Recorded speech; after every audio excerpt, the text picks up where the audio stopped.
वैसे ये यंगस्टर्स के लिए आप कह रहे हैं, पर मुझे लगता है ये कॉकटेल्स के लिए भी बहुत अच्छी है, कॉकटेल या दिवाली पार्टी। मुझे बोलते हैं कि हमें साड़ी पहनना नहीं आता जी, पर हम पहनना चाहते हैं जी, उनके लिए बहुत अच्छा ऑप्शन है जो हम देते हैं।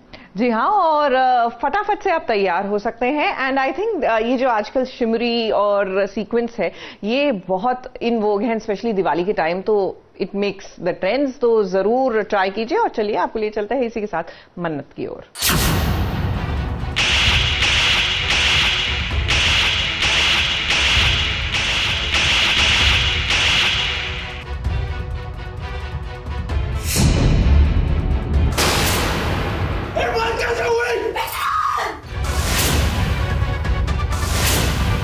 बहुत तकलीफ हुई ना, तेरा ये गुस्सा जायज है विक्रांत, और मन्नत का भी। तेरी मॉम ने श्रुति जी को थप्पड़ मारा था।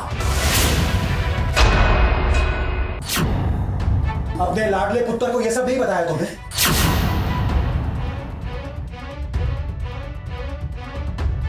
खई के थप्पड़ जोरदार वाला, खुल जाए बंद दिमाग की अकल का ताला। क्यों सही कहा ना हमने।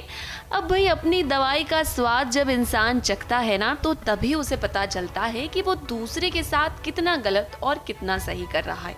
विक्रांत और मन्नत को अलग करने के लिए नीतू ने ना जाने क्या क्या नहीं किया, और आज जब रोनी ने एक जोरदार थप्पड़ मारा विक्रांत की मां नीतू को, तब उसे समझ में आया कि नीतू ने मन्नत के साथ भी कुछ ऐसा ही किया था। विक्रांत और मन्नत के बीच में लड़ाई हो जाती है और विक्रांत रिश्ता तोड़ देता है मन्नत के साथ में, और वो मुझे लेकर कमरे में आया है क्योंकि उसने सिर्फ ये देखा है कि मन्नत ने मुझे पुश किया, मुझे लगी। उसके पहले क्या हुआ वो नहीं देख पाता है। रोनी जी आते हैं क्योंकि वो पता लगा लेते हैं कि एग्जैक्टली पूरा क्या हुआ था ऐसा कि मन्नत ने मुझे पुश किया। तो वो पता लगा कर आते हैं और वो आकर मुझे चिल्लाते हैं कि तुमने क्या किया, और वो मुझे थप्पड़ मार देते हैं।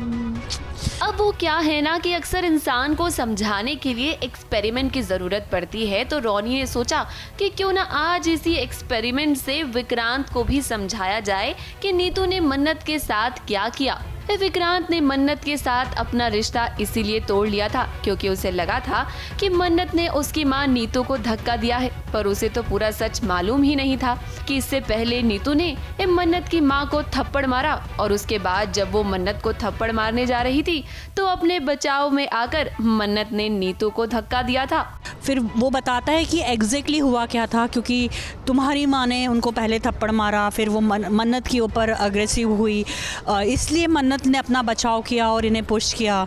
हमने पूरी चीज़ देखी नहीं, और तुम हमेशा ऐसा करते हो, आधी बात सुनते हो आधी नहीं सुनते हो। रोनी ने भी आज जब नीतू को जोरदार थप्पड़ मारा ना, तो विक्रांत का गुस्सा अचानक से 7वें आसमान पर चला गया, और उसके बाद उसे समझ में आया कि आखिर उसके पापा ने ऐसा किया क्यों। हमने वो देखा जो मन्नत ने किया, लेकिन उससे पहले नीतू ने जो श्रुति और मन्नत के साथ किया वो इसने नहीं बताया था। अपनी माँ के प्यार में इतना अंधा हो गया कि अपनी जिंदगी की सबसे बड़ी भूल करने जा रहा था। विक्रांत, आपसे तो हम यही कहेंगे कि हमेशा अपनी माँ और मन्नत को समझने में आप भूल कर देते हैं। आप हमेशा अपनी माँ का ही साथ देते हैं और मन्नत को पीछे छोड़ देते हैं।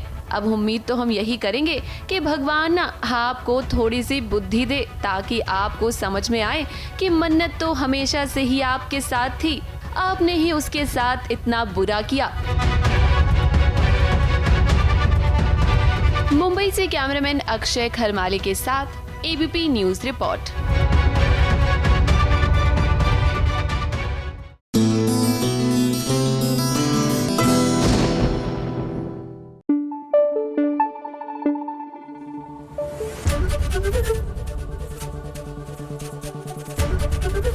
एबीपी न्यूज आपको रखे आगे।